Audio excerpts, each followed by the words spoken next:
also say that you were a country kid that got lucky. Do you really see it like that? Honestly? Yeah, I mean, the thing is, I think it's best not to question your career. Well, you were on a poultry farm. Yeah, exactly. And, you know, had I not made the decisions I did, I'd probably still be there, so... But you say, Bernie, even today, you don't really consider yourself a songwriter, which I think is interesting, that you're not quite sure what a songwriter is. Because you said back in the day, you used to think, you've assumed whoever was singing was a person that, you know, they did the songs. That was when I was very young. I mean, when I was sort of 11 or 12 years old, if I heard a record, I just figured the person that was singing it made it up. You know, I had no idea about recording studios.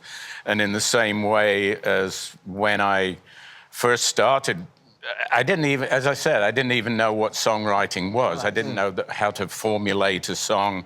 I didn't know that you wrote verses and choruses. It was just sort of long, elaborate, it would just go on and on, you know. So, yeah, I've never really been comfortable with the term songwriter because I don't think I'm actually a songwriter. I think I'm more of a storyteller.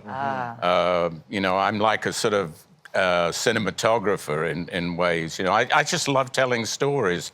And so even lyricist, I'm not particularly comfortable with because I don't really know what that means. It's just, it sounds way too intelligent. I like the idea of just being a storyteller. But you and Elton are magic together. We should just say that. One of the greatest duos of all time. It really is. Across all spaces. Yeah, but the way you all work together, I mean, you would do the lyrics, he would do the melody. You call yourself a mama bear when it came to working with Elton.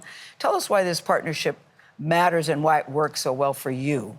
Well, again, you know, I don't think you should question your success sometimes because then you might trip over yourself. But they say opposites attract, and nobody's more opposite than each other than we are.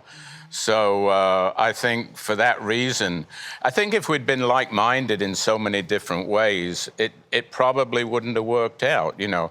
And we were joined at the hip in the early days when we first met and got together. It was just, as I say in the book, you know, sort of an army of two, me and him against the world. Yes. And but as we developed as human beings and grew up, obviously we developed our own lives, which is normal, you know. So, and we still converse all the time, see each other, and it's great now because you know, in the age of Zoom, it's like you're actually with the person. This may be a tough question to answer, but what is a song that you are most proud of? Or just brings you joy when you think about it? In the words of Duke Ellington, the one I'm going to write tomorrow. The next one. So, are you working on new music? You and Elton? Sorry? Are you working on new music? That's what we hear. Yeah, the rumor is out there. I mean, people are under the conception that because he's retired from the road, they think it's retired, but that's only from the road, from touring. I mean, we have not retired as a musical entity, and there are plans afoot to go in the studio very soon. I hope, is he okay? You know, it was reported that he'd fallen. He is fine, yeah. He's the guy is tough as old boots, you know. I mean, he really is. I mean, he's amazing. Yeah, he had a fall, but he's fine. But he's fine. Tough Old boots.